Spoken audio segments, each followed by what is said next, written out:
2 రోజుల క్రితం నుంచి సోషల్ మీడియాలో ఒక వీడియో చాలా విపరీతంగా వైరల్ అవుతుంది. ఒక ప్రొటెస్ట్ చేసే యూపీలో ప్రొటెస్ట్ చేసినటువంటి కొంతమంది పైన కూడా పోలీసు అనుచితంగా ప్రవర్తించడం అనేది కూడా సోషల్ మీడియాలో నెటిజన్లు అనేవాళ్ళు చాలా ఆగ్రహాన్ని వ్యక్తం చేస్తున్నారు. దాని గురించి మాట్లాడడానికి మనతో పాటు ఉన్నారు హైకోర్టు అడ్వకేట్ ఉదయకాంత్ గారు. సార్ నమస్తే సార్. సోషల్ మీడియాలో ఇప్పుడు ఒక వీడియో అనేది చాలా వైరల్గా మారుతుంది సార్. అంటే పోలీస్ వ్యవస్థ అనేది ఇంత ఆగ్రహం సామాన్యులపైన చూపెట్టడం కరెక్టేనా అంటూ కూడా చాలామంది ప్రశ్నిస్తున్నారు.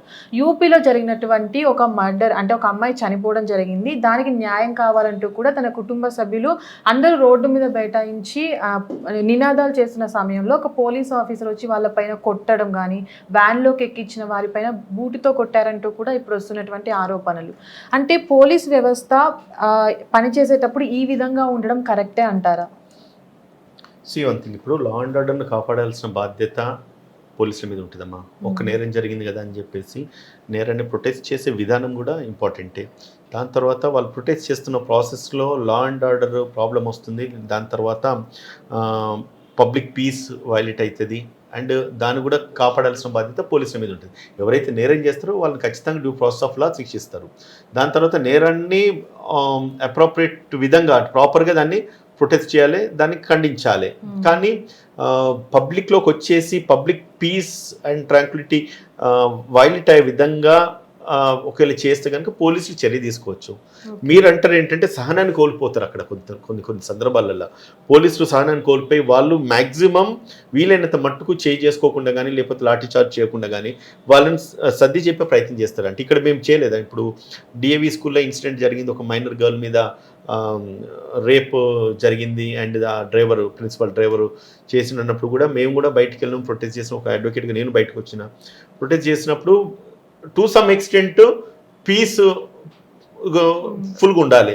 But beyond law and order problem వచ్చి లేదంటే కనుక అది నిజంగా పోలీసుల సహనాన్ని కూడా కోల్పోయే విధంగా చేసినప్పుడు ఎవరైనా మనుషులే కదా. ఇప్పుడు ఆయన ఎస్పీ కావచ్చు, కానిస్టేబులే కావచ్చు, ఎవరైనా కావచ్చు, అది ఎప్పుడైతే లిమిట్ దాటిపోయిందో, హద్దు మీరిపోయింది అన్నప్పుడు ఖచ్చితంగా వాళ్ళకు అగ్రెషన్కు గురవుతారు, వాళ్ళు రియాక్ట్ అవుతారు. వాళ్ళు చేసింది తప్ప ఒప్ప అంటే కొన్నిసార్లు ఎవరికి లేని అధికారమే పోలీసులకు కొట్టే అధికారం ఉన్నది. అది ఒక సాధారణ వ్యక్తి ఒక చెంప మీదకి ఒక దెబ్బ కొట్టినా కూడా అది నేరం అవుతుంది. కొన్నిసార్లు పోలీసులకు ఎగ్జంప్షన్ ఎందుకు ఉంటుంది అంటే ఆ టైంకు లా అండ్ ఆర్డర్ కాపాడాలి అండ్ దానికి పీస్ క్రియేట్ చేయాలి and law and order valued కావద్దు కాబట్టి కొన్నిసార్లు అట్లా రియాక్ట్ అవుతారు. సో ఈ కేసులో కూడా అదే జరిగింది. నేను కూడా వీడియో చూసినాను. ఎస్పీ గారు వచ్చేసి కొట్టడము, వ్యాన్లు ఎక్కించిన కొట్టడము, అంటే సహనాన్ని కోల్పోతున్నారు. సహనాన్ని కోల్పోయే విధంగా ఆ రోజు అక్కడ పబ్లిక్ బిహేవ్ చేసి ఉంటారు.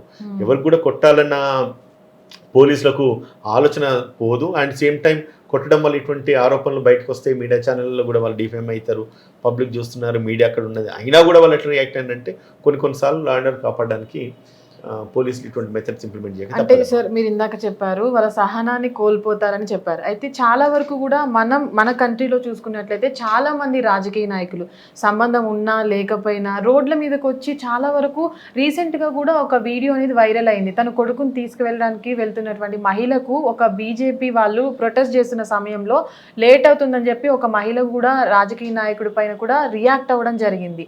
అయితే ఇలాంటి సిచ్యువేషన్ జరిగినప్పుడు పోలీసులు మనం చాలాసార్లు చూస్తాం రాజకీయ నాయకుల్ని బతిమిలాడి పంపిస్తూ ఉంటారు, వెళ్ళండి సార్ వెళ్ళండి అని. ఇలాంటి సహనం ఎందుకు సామాన్య ప్రజల దగ్గర ఉండట్లేదు? రాజకీయ నాయకుడు కదా, ప్రజాప్రతినిధులు కదా, వాళ్ళకు కూడా స్పెషల్ ప్రివిలేజెస్ ఉంటాయి అని చెప్పి అట్లా అనుకోవడానికి లేదమ్మా. రాజకీయ నాయకులన్నా ప్రతిపక్షంలో అధికార పక్షంలో, అంటే అధికార పక్షంలో ఉన్న వాళ్ళకు కొన్నిసార్లు తక్కువ జరిగాయి, కానీ ప్రతిపక్షంలో ఉన్న రాజకీయ నాయకులకు కొన్ని తప్పయి. అంటే ఎవరు అధికారంలో ఉంటారో వారి యొక్క ప్రతిపక్షాన్ని ఖచ్చితంగా వాళ్ళు శిక్షిస్తూనే ఉంటారు. అట్లాంటి ఇవాళ భువనగిరి ఎంపీ ఉన్నారు చామల కిరణ్ కుమార్ అని, మీరు వీడియోలో గుర్తొస్తాయి, దారుణంగా కొట్టిండ్రు లాఠీలతోని. ఒక కేసులో రేవంత్ రెడ్డి గారు అంటే ప్రీవియస్ గవర్నమెంట్లో, బీఆర్ఎస్ గవర్నమెంట్లో ఆయన తన్నులు తినడు, తర్వాత ఎంపీ అయిండు. ఆ దెబ్బలే ఆయన ఈరోజు ఎంపీ చేసి ఉంటాయి. సో అటువంటి సిచ్యువేషన్స్ వచ్చినప్పుడు రాజకీయ నాయకులు కూడా తప్పది అమ్మా.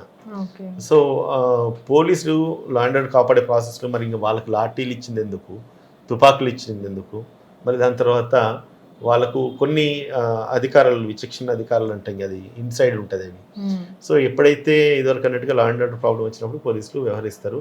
And not only in that case అక్కడ అన్నది కాదు, ఎక్కడ కూడా ఇప్పుడు ఇదివరకు చెప్పినట్టుగా తన్నులు తినని వాళ్ళు ఎవరు కూడా పెద్ద లీడర్లుగా ఎదగలే. ప్రతి నాయకుడు ఇవాళ తన్నులు తిన్న వాళ్ళే వాళ్ళు మంచి పొజిషన్లో ఉన్నారు. ఇవాళ ఏదో చెప్పిన ఎగ్జాంపుల్ కిరణ్ గారిది ఏదైతే ఉందో. సో అటువంటి సిచ్యువేషన్స్ కొన్ని జరుగుతూ ఉంటాయి. అండ్ సరే, ప్రొటెస్ట్ అనేది it's fundamental right, okay, public right, but protest should be in a peaceful way. నేరం ఎంత జరిగినా కూడా దాన్ని ఉద్రిక్తత పెంచాలనే ఆలోచనతో, లేకపోతే వీళ్ళు కూడా ప్రజలు కూడా సహనం కోల్పోయి పోలీసులు ఏం చేస్తలేరు కదా చెయ్యాలంటే, నేరం జరిగినప్పుడు పోలీసులు ఎందుకు అరెస్ట్ చేయరమ్మా? దోషులు ఎవరైతే దొరికితే అరెస్ట్ చేస్తారు, వాళ్ళని ఖచ్చితంగా డ్యూ ప్రాసెస్ ఆఫ్ లా వాళ్ళు శిక్షిస్తారు. కానీ ఇక్కడికి వచ్చిన తర్వాత అంటే ప్రొటెస్ట్ చేసే ప్రాసెస్లో ఎప్పుడైతే పోలీసులకి లా అండ్ ఆర్డర్ ప్రాబ్లం వస్తుందో సహనం కోల్పోయి కొన్నిసార్లు అట్లా బిహేవ్ చేస్తారు. అంటే ఇది కరెక్టే అంటారా ఇట్లా బిహేవ్ చేయడం? వన్ థింగ్, ఇప్పుడు మన వ్యక్తిగత అభిప్రాయాన్ని బట్టి ఉంటుంది. ఇప్పుడు అక్కడ సిచ్యువేషన్ మనకి తెలియదు కదా, ఎంత అగ్రెషన్ పోతున్నారు. రేపు వాళ్ళు రాళ్లతో దాడులు చేస్తారు కావచ్చు, పోలీసులను కొడతారు కావచ్చు, లేకపోతే బస్సులు దగ్నం చేస్తారు కావచ్చు. ప్రొటెస్ట్ అనేది ఉద్రిక్తత పెరుగుతున్నప్పుడు వాళ్ళు ఏం చేస్తారు, వాళ్ళకు పోలీసులకు అర్థమవుతుంది. ఎందుకంటే దే ఆర్ వెరీ ఇంటెలెక్చువల్స్ ఉంటారు.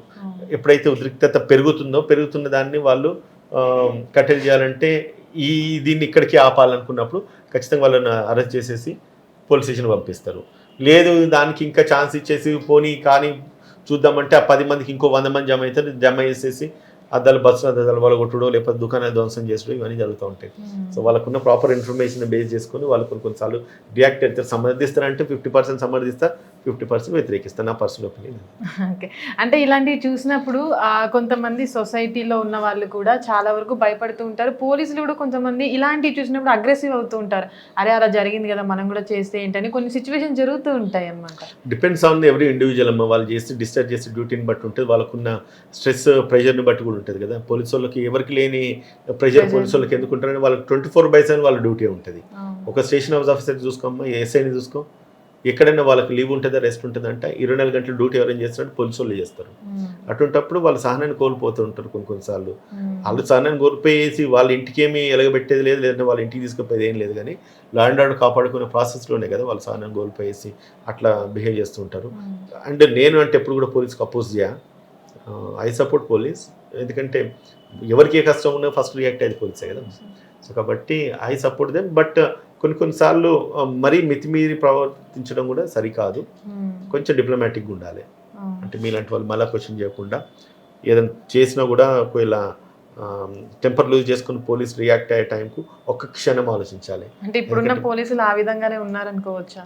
ఇప్పుడున్న సిచ్యువేషన్ చూస్తుంటే, ప్రతి చోట జరిగే ఇన్సిడెంట్లు చూస్తూ ఉంటే వన్ థింగ్ ఒకటే అమ్మా, ఇప్పుడు 100 మంది వచ్చేసి ఒక 10-20 మంది పోలీసులు ఉన్న కాడ దౌర్జన్యం చేసి దాడి చేసి లేకపోతే అక్కడ law and order problem create చేసినప్పుడు కొన్నిసార్లు పోలీసులు ఆ విధంగా వ్యవహరించక తప్పది.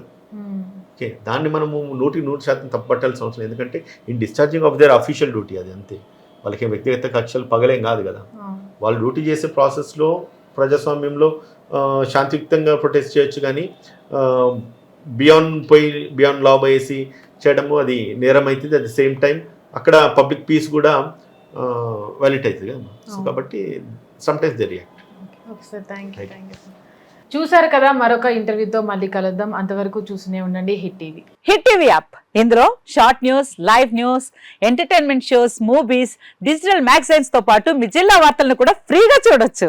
ఇంకెందుకు ఆలస్యం, వెంటనే హిట్ టీవీ యాప్ ని డౌన్లోడ్ చేసుకుని ఫ్రీగా ఎంటర్టైన్మెంట్ పొందండి. Hit TV app. Hit TV app. Please download hit TV app. Hit TV app ని ఫ్రీగా డౌన్లోడ్ చేసుకుని ఎంజాయ్ చేయండి. మీకు నచ్చిన ఎంటర్టైన్మెంట్ కోసం హిట్ టీవీ యాప్ ని ఫ్రీగా డౌన్లోడ్ చేసుకుని ఎంజాయ్ చేయండి. హిట్ టీవీ యాప్ ని డౌన్లోడ్ చేసుకుని ఆస్వాదించండి, ఆశీర్వదించండి. ఇంతమంది సెలబ్రిటీలు హిట్ టీవీ యాప్ ని డౌన్లోడ్ చేసుకోండి అని చెప్తున్నారంటే ఎంత మంచి యాప్ ఆలోచించండి. అమెరికా అమెరికా అమెరికా అమెరికాలో చదవాలనుకునే వాళ్ళకి విశ్వసనీయమైన పేరు మన శౌర్య కన్సల్టెన్సీ. UK లో 1 year masters, UK లో 1 year masters, 2 years work permit up to 5 years visa. Contact Saurya Consultancy.